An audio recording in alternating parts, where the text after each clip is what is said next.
Rapid Cycle deck. This deck will literally make your opponents rage quit in under 30 seconds because it never stops attacking, and I'm not even joking about that.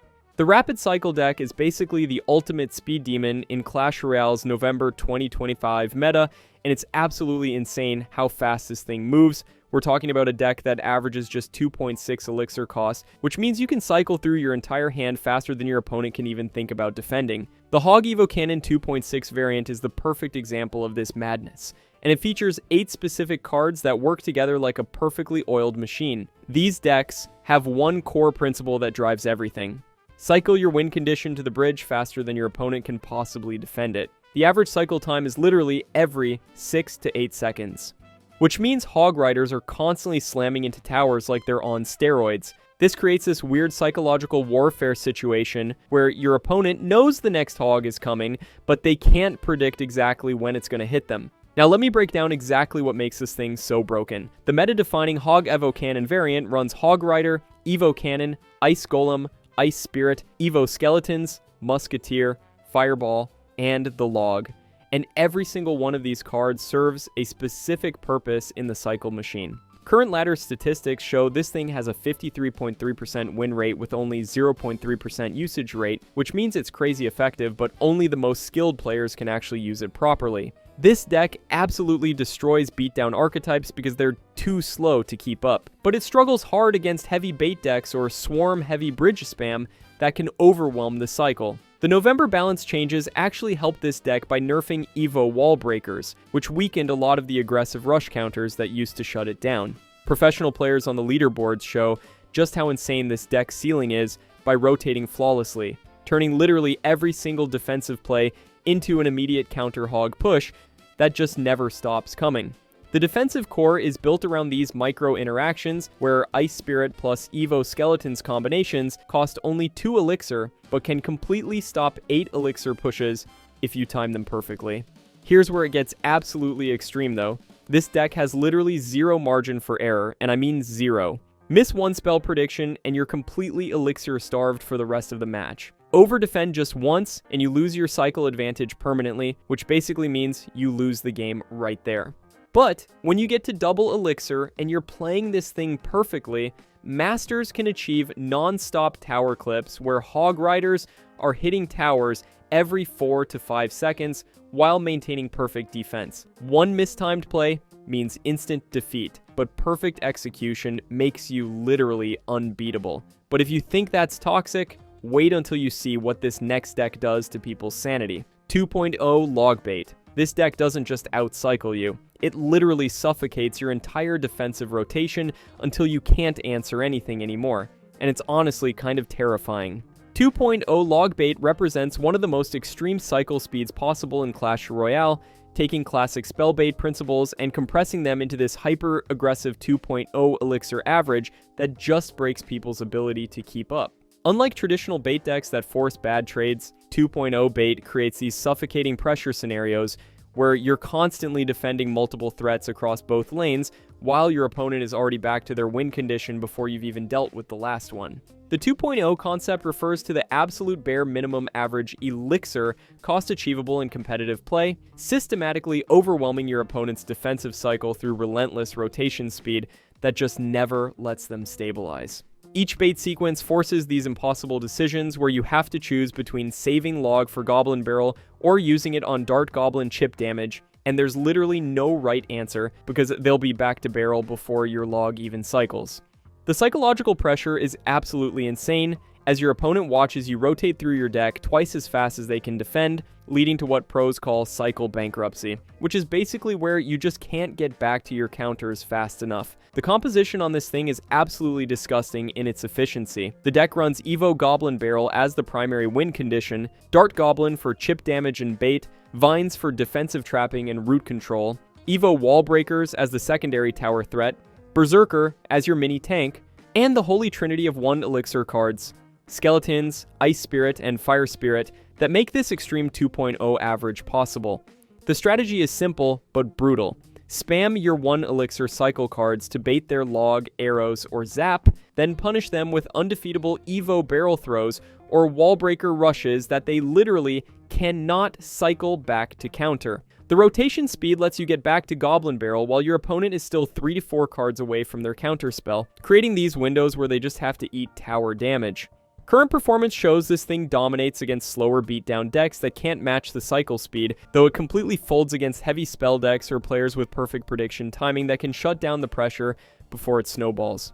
The extreme risk here is that this deck has literally zero defensive power whatsoever. Your troops are fragile cycle cards, and one elixir mistake means instant tower loss, which is why this is considered the ultimate skill deck in the entire game.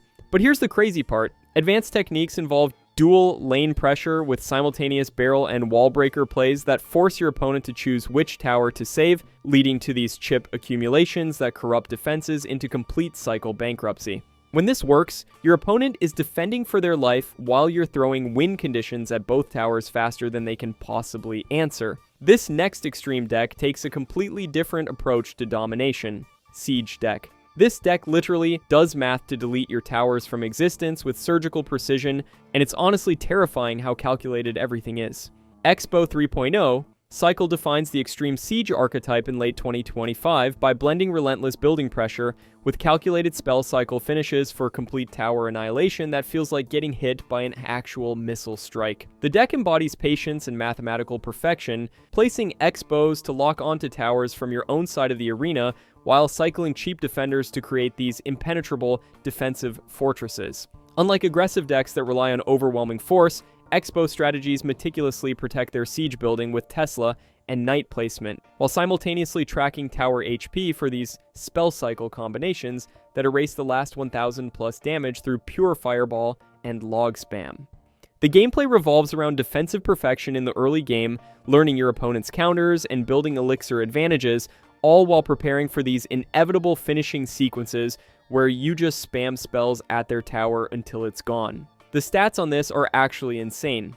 Expo 3.0 Cycle maintains its position as one of the highest skill cap decks in competitive play, featuring Expo, Evo Archers, Knight, Tesla, Fireball, the Log, Skeletons, and Electro Spirit for that perfect 3.0 average elixir cost. The gameplay mechanics involve two completely different modes. Offensive Siege, where you place Expo at the bridge and protect it with Tesla and Knight to lock onto towers, and Defensive Spell Cycle, where you abandon Expo connections entirely and just nuke their tower with repeated fireball and log throws while defending with center-placed Expos. The spell cycle combinations are mathematically brutal, with players calculating exact tower HP thresholds to know when they can stop trying for Expo locks and just finish with spells. November balance changes didn't really touch this archetype, keeping it viable through pure mechanical skill and placement perfection. Professional players excel at defensive calculations, using Electro Spirit chains to reset charging units like Inferno Dragon, and creating these unbeatable defensive cycles where literally nothing gets through to their towers. Here's where it gets absolutely extreme though. This deck requires insane patience because early game involves pure defense while you learn what counters your opponent has. If they have Earthquake or Rocket, you immediately switch to spell cycle mode and never go offensive again. The skill ceiling is through the roof because Expo placement has to be frame perfect to avoid giving King Tower activations, and protecting it requires simultaneous Tesla, Knight, and spell management that would make your brain explode. When you realize you can't connect Expo anymore, masters execute these flawless defensive postures where every single Expo is placed in the center for defense only. Then they just cycle Fireball and Log at the tower over and over in double elixir until it's destroyed. It's like watching a sniper methodically take out targets from across the map with zero counterplay available. But this next extreme deck doesn't just control one lane, it dominates the entire battlefield. Bridge Own Deck. This deck achieves total bridge domination through hyper-aggression that makes crossing the bridge literally impossible, and it's honestly ridiculous how oppressive this gets. Bridge-owned decks represent total bridge domination via hyper-aggression, inspired by P.E.K.K.A. Bridge spam and Royal Hogs variants that flood lanes with fast bridge troops to deny crossings entirely. The concept revolves around owning the bridge through constant threat presence, forcing opponents into these defensive turtle positions where they can't even think about attacking. Unlike traditional beatdown that builds slow pushes, Bridge-own creates immediate pressure that never stops, never relents, and never gives you a moment to breathe. Every card deployment aims to maintain bridge control using charge mechanics and dash abilities to overwhelm defensive responses before they can even get set up. The psychological impact forces opponents to overdefend everything, creating elixir advantages that snowball into tower damage that just keeps building. The card combinations in this thing are absolutely brutal. Typical loadouts include Battle Ram, P.E.K.K.A, Evo Royal Ghost, Dark Prince or Valkyrie, Inferno Dragon, Suspicious Bushes, or Wall Breakers, Fireball, or Barbarian Barrel, and Evo Cannon. The playstyle demands all-in bridge spam from the very first second of the game, with Ram plus Bandit dashes that overwhelm defenses while Valkyrie spins through swarms, and Inferno Dragon melts any tanks your opponent tries to use. Defensive structures like Evo Cannon stack up to own the bridge completely, punishing any rotation attempts your opponent makes. Current meta viability shines in mid-ladder with bridge spam presence in leaderboards, effectively countering cycle decks while dying hard to bait spell combinations. November nerfs hit Evo Wall Breakers and Evo Royal Ghost pretty hard, but that just shifted the focus to Suspicious Bushes and Valkyrie combinations that are somehow even more annoying. The extreme volatility creates these massive early leads or complete elixir floods if you get countered properly, relying entirely on surprise and elixir advantages. Here's what makes this completely insane though. Top players cycle threats relentlessly using charge timing for zero counter pushes, effectively owning the entire map in a way that completely breaks normal Clash Royale gameplay. This forces opponents into turtle positions where bridge crossing becomes literally impossible, fundamentally changing how the entire game is played. Your opponent just sits there watching you control everything. Think bridge control is crazy? This deck attacks 3 different places at once. Triple threat chaos deck. This deck creates absolute chaos by splitting pressure across King Tower and both Princess Towers simultaneously, and it's honestly the most confusing thing you'll ever face. Royal Hog's Royal Recruits decks embody multi-lane chaos, splitting pressure across multiple towers to force completely divided defenses in November 2020 Thieves' diverse meta. The archetype fundamentally breaks traditional Clash Royale logic by creating simultaneous threats that no single defensive setup can easily handle. Unlike focused single-lane strategies that you can at least predict, multi-lane Royal Hogs forces these incredibly difficult defensive decisions where stopping one threat opens up damage from the other lanes. The multitasking requirements challenge even professional players, creating scenarios where perfect defense becomes extremely difficult because there's just so much happening at once. Every card placement must consider multiple different attack vectors, turning matches into pure chaos management, where even skilled players start making positioning mistakes. The execution of this strategy is absolutely mind-blowing. Core cards include Evo Royal Hogs, Evo Royal Recruits, Goblin Hut, Flying Machine, Zappies, Arrows, Barbarian Barrel, and Golden Knight. The mechanics involve these simultaneous threats where Royal Recruits split push opposite lanes, while Royal Hogs rush bridge and Goblin Hut chips King Tower all at strategic timings. Zappies provide stun lock control against tanks, while Flying Machine offers air support across multiple lanes, creating this web of threats that demands constant attention. The archetype performs strongly against single-lane focused strategies like beatdown and bridge spam because they struggle to handle the multi-front assault, though it can be countered by heavy spell and area of effect combinations like Tornado plus Baby Dragon that can clear multiple lanes efficiently. The extreme multitasking demands are what make this incredibly challenging. You have to predict opponent splits, manage elixir across multiple different threats, and convert defensive plays into multi-lane counters, all while tracking everything simultaneously. Mastery involves these calculated split pushes that drain elixir, followed by coordinated multi-lane pressure in overtime that creates difficult to defend scenarios against focused strategies. When this works perfectly, your opponent is forced into reactive defense mode trying to answer threats from multiple directions at once, and this final extreme deck literally ends games in one overwhelming push, the Obliterator deck. This deck builds apocalyptic pushes that unleash devastating double elixir waves to steamroll entire arenas, and it's honestly the most terrifying thing in the entire game when it works. Golem Pump represents the ultimate beatdown powerhouse that unleashes massive double elixir waves through overwhelming air-ground force combinations that just delete defenses. The archetype embodies the ultimate high-risk, high-reward strategy where entire games hinge on single massive pushes that either win decisively or leave you completely vulnerable.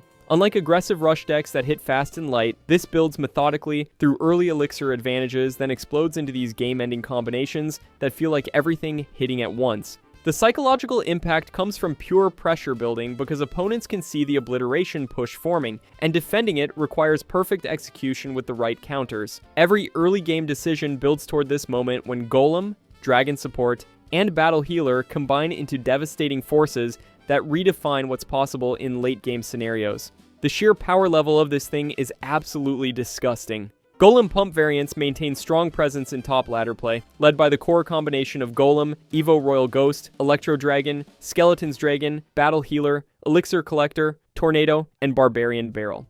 Variants swap in Vines for spell control, or Evo Witch for additional swarm support, and spawning pressure depending on meta matchups. The gameplay involves early Elixir Collector pumps for Elixir advantages while defending as cheaply as possible with Royal Ghost, and cheap cycle cards to build toward double Elixir timing where everything changes. The massive push combines Golem Tank plus Dragon Air support plus Battle Healer. Sustain, where Golem death damage and Dragon Splash create overwhelming pressure, while Tornado clumps enemies for devastating combined splash damage that wipes entire defensive setups. November balance changes affected Elixir Collector with an 8% generation reduction, partially offset by 8% duration increase, slightly impacting the pump timing, but keeping the archetype viable.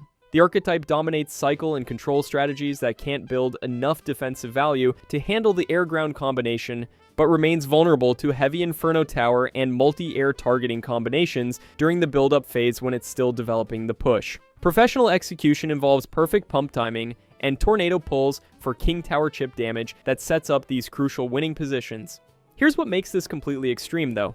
The entire strategy is all in mentality, where perfect double Elixir timing culminates in these overwhelming finishing pushes with minimal defensive options for opponents without multiple air targeting buildings. When executed perfectly with proper pump management and timing, the sheer overwhelming force of Golem Tank plus Dragon Air dominance plus Battle Healer. Continuous healing creates scenarios that require Inferno Tower plus multiple air splash units or perfect high-skill defensive sequences to stop. These pushes literally redefine what's possible in Clash Royale's late-game scenarios, turning normal matches into complete air-ground offensives that can end towers in seconds when left unchecked.